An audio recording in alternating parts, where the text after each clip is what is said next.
So let's now start looking at the do file once again and see what we are planning.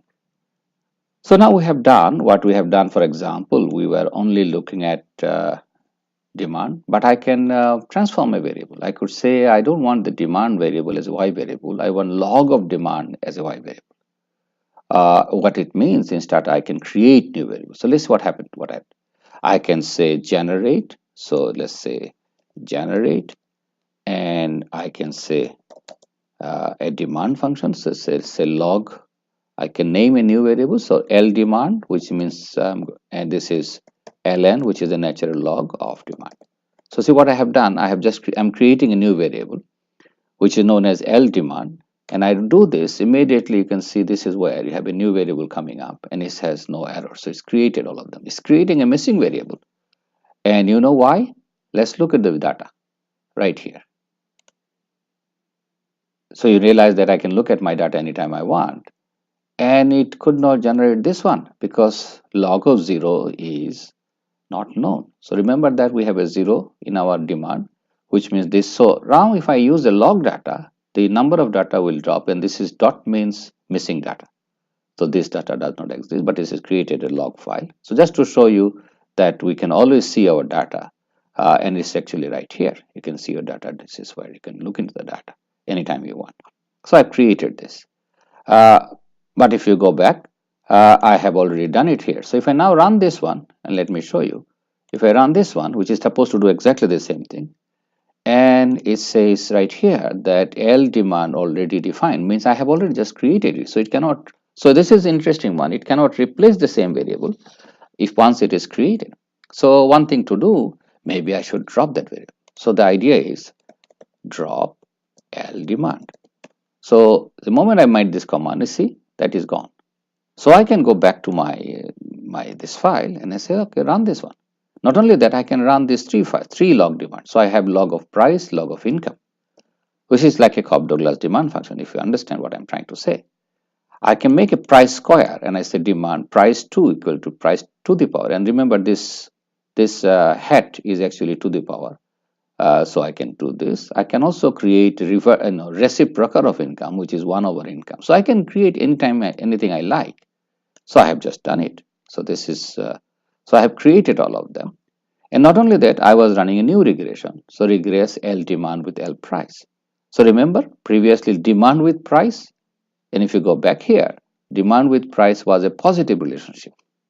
If you remember this one, demand with price.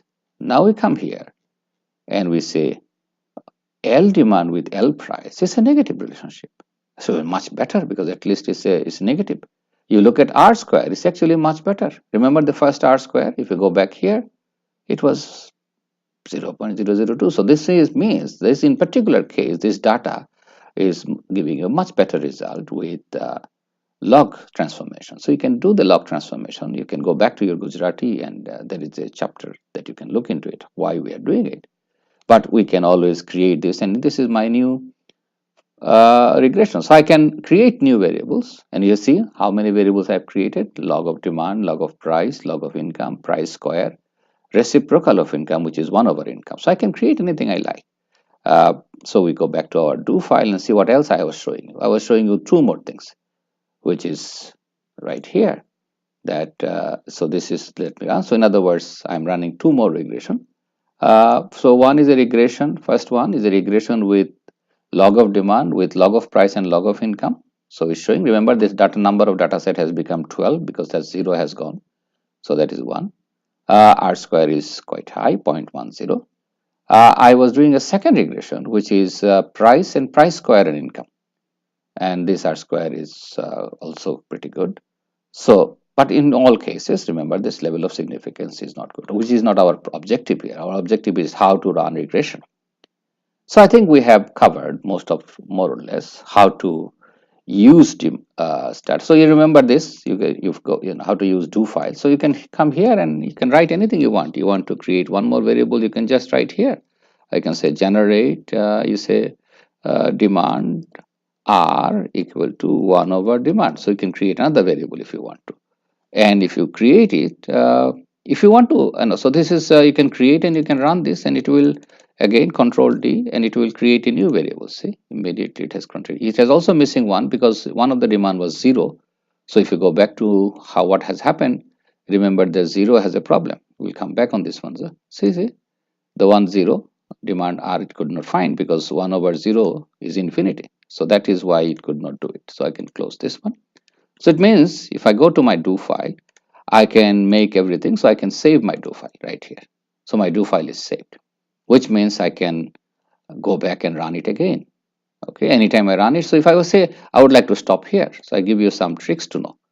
So I can make a line and just type X, just anything that you write, which is not a command. So if I now run Control D, it will stop at X. See, it has stopped at X. So it will always do this. And this is one advantage of when anywhere I want to remove this. If I now Control D, it will run the whole thing. Exactly. So it ran the last command. So you can easily stop the program anywhere you like. I'm just saving it for us so that we know what it is. Uh, Now, the last thing that I want to do, which is that if you are stuck in STATA, what to do? Best idea is to help, and you say help. So if you go to help, STATA will give you a menu of help. What type of help you want, whatever you want, that is one. If you say no, I want to help on just say generate, so it's help generate. It will show how to do generate. It's giving you the command, it's giving you the the new things, and see it also show at the bottom an example. So I always go there. So it says generate last name word. This is a command they're using. It's a text command, but let's say generate. So for example, here, let me see this one. So it says generate age2 equal to age square. Remember this, I price equal to price square. So you can always go back to stata and ask for help. So I think this is where you start and you have to play with it. I don't save this one anymore. Why? Because I have saved already my do file. So there is no point for me saving anything. So I close everything, do not save, except that I save the do file. Thank you. Thank you very much.